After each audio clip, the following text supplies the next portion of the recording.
Welcome viewers, প্রতিদিনের মতো আজও চলে এসেছি আমার লাঞ্চের থালি নিয়ে।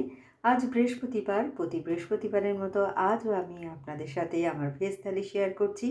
থালিতে আমি নিয়েছি সাদা ভাত, নিয়েছি শসা ও গাজর স্যালাড হিসেবে। প্রথম পাতে খাওয়ার জন্য নিয়েছি ডুমুরের ডালনা, যেটা আমি কাবলি ছোলা দিয়ে রান্না করেছি। কাবলি ছোলাগুলোকে ভিজিয়ে রেখে সেদ্ধ করে নিয়েছি। আর আলু ও ডুমুরও আমি একটু নুন হলুদ দিয়ে সেদ্ধ করে জল ফেলে নিয়েছি।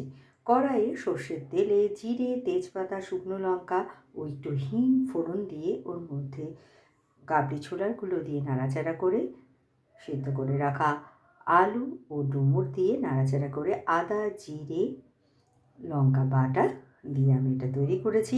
নামানোর একটু আগে দিয়েছি একটু মিষ্টি আর দিয়েছি গরম মশলার গুঁড়ো।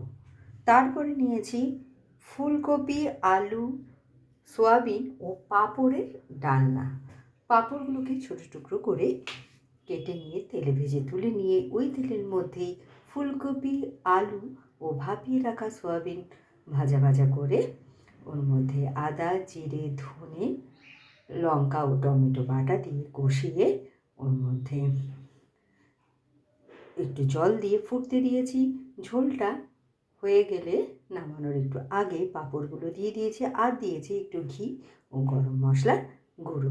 শেষ পাতে খাওয়ার জন্য নিয়েছি টক দই। তো কেমন লাগলো আপনাদের আমার এই সিম্পল লাঞ্চ থালিটা? ভালো লাগলে লাইক, শেয়ার এবং সাবস্ক্রাইব করবেন আমার চ্যানেলকে। Thank you for watching.